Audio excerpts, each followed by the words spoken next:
अब हमने ये मोस्ट इंपॉर्टेंट है, ये जो मैं करा रहा हूँ, relation between drift velocity and current. Drift का नाम सुना है? गेम खेला ड्रिफ्ट वाला?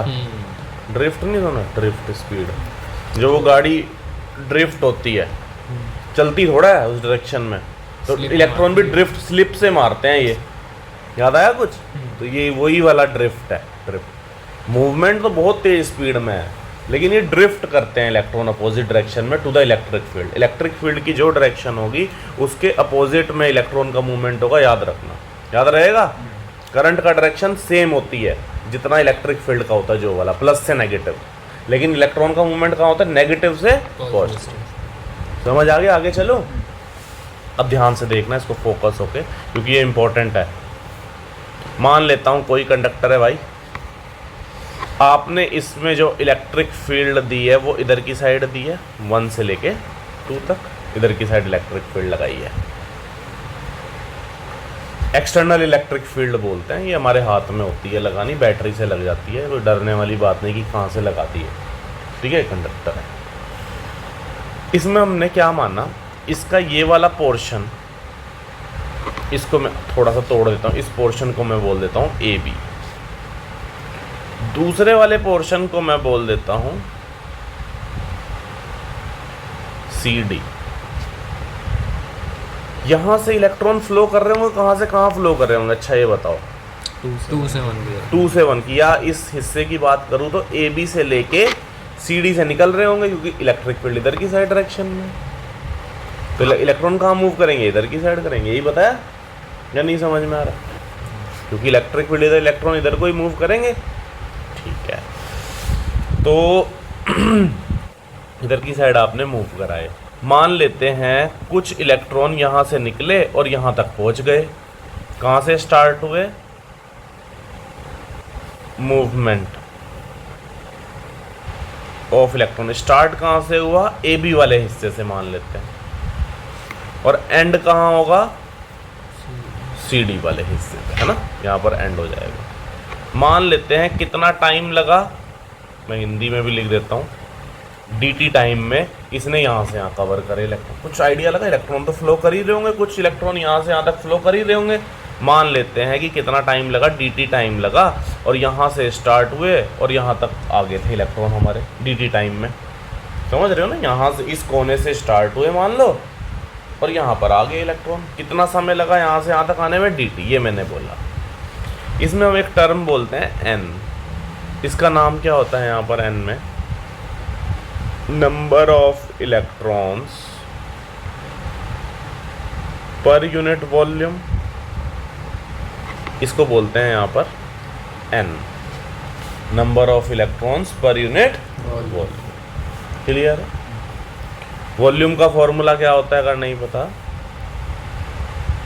एरिया, नहीं इस वाले, area into length, mass upon density भी होता है, लेकिन एरिया इनटू लेंथ भी क्या होता है? वॉल्यूम का फॉर्मूला। समझ आ रहा है? बता देना कहीं भी समझना है तो। अच्छा, मुझे किसका रिलेशन निकालना? करंट और वीडी का रिलेशन निकालना है। करंट के बारे में मैं आपको बता दूं, वैसे ही देखो मेरे को क्यों याद आ रहा, क्योंकि मुझे पता है करंट का फॉर्मूला होता है चार्ज बाय टाइम, या rate of change of charge, या ऐसा भी लिख दो सिंपल, चार्ज को टाइम से डिवाइड कर देते हो तो करंट आ जाता है। क्लियर है? इसी में कुछ ना कुछ जुगाड़ होगा, देखते रहना आप सब। ठीक है, अब देखो जरा कितना मान लेते हैं यहाँ से यहाँ तक, from A B to C D charge transfer. Charge transfer कितना हो गया? मान लेते हैं डी क्यू ट्रांसफर हुआ है चार्ज। डी क्यू मतलब छोटा सा चार्ज, डी क्यू, वैसे तो चार्ज क्यू होता है, लेकिन डी क्यू का मतलब वो छोटा सा चार्ज ट्रांसफर हुआ ए बी से लेके सी डी के बीच में। तो चार्ज ट्रांसफर हुआ डी क्यू का मतलब क्या होता है? कितना चार्ज ट्रांसफर होता है? इसका फॉर्मूला पता है? चार्ज को पहले चैप्टर में हमने पढ़ा था सबसे पहले, कोई हाँ प्लस माइनस एन ई, मतलब मैं बताता हूँ, क्यू का फॉर्मूला होता है प्लस माइनस एन ई। इसका मतलब क्या होता है? n तो होते हैं नंबर ऑफ इलेक्ट्रॉन्स, और एक इलेक्ट्रॉन पे चार्ज कितना होता है 1.6 इंटू 10⁻⁻⁻⁰। देखो मतलब जैसे आपको कोई ये कहे ये टैब है, जैसे इसमें कितना चार्ज है, और आपको ये कहते इसके अंदर ना 15 करोड़ इलेक्ट्रॉन्स है, ये भी बता दे। क्या बता दे? 15 करोड़ इसके अंदर इलेक्ट्रॉन्स मूव कर रहे हैं, तो आप चार्ज बता दोगे इसका कूलम में। कैसे फॉर्मूला बताओगे? NE। ये 15 करोड़ क्या है? ये N है। E क्या है? एक इलेक्ट्रॉन पे चार्ज कितना, उसकी तो वैल्यू हमें पता ही 1.6 इंटू 10⁻⁻⁹। समझ में आ गया? मतलब नंबर ऑफ इलेक्ट्रॉन्स को आप किससे मल्टीप्लाई कर देते हो? एक इलेक्ट्रॉन के चार्ज से, तो वो चार्ज आ जाता है। समझ रहे हो? पक्का? अच्छा, तो नंबर ऑफ इलेक्ट्रॉन कितने आ गए? ऐसे हम लिखेंगे इसमें, क्योंकि n नहीं मानेंगे यहाँ पर, क्योंकि हमने n यहाँ पर कुछ और माना हुआ है। क्या मानना है? Number of electrons per unit volume मानना है। तो नंबर ऑफ इलेक्ट्रॉन्स इंटू एक इलेक्ट्रॉन पे चार्ज, E जिसे कहते हैं, E लिख दो। E एक इलेक्ट्रॉन पे चार्ज बोल दिया हमने। बताओ समझ आया? Number of electrons. अभी हमने क्या पढ़ा? इसको बोल दो dq इक्वल्स टू, इसको कैपिटल N बोल देते हैं हम, ताकि वो छोटे n से हम कंफ्यूज ना हो। नंबर ऑफ इलेक्ट्रॉन्स को क्या बोल देते हैं? Capital N। अभी हमने क्या पढ़ा था, क्या माना था? जो छोटा n है वो क्या बताया मैंने? बताओ। Number of electrons per unit volume, मतलब ये बताया मैंने। देखो, number of electrons per unit volume. बड़े n को मैंने क्या बोल दिया? Number of electron. फोकस होकर सुनना पड़ेगा यहाँ। तो कैपिटल N की वैल्यू क्या हो जाएगी? NV होगी। हाँ वही, समझ गए? रख दो यहाँ पर NVE। समझ रहे हो? NVE, clear? अच्छा, नंबर ऑफ इलेक्ट्रॉन। अब देखो, सुनो, बहुत ध्यान से सुनना पड़ेगा, मैथ्स वाली चीज है। मैथ्स की हो तुम? बायो के हो? अच्छा, हाँ देखो अब जरा क्या होगा। NVE ये आ गया।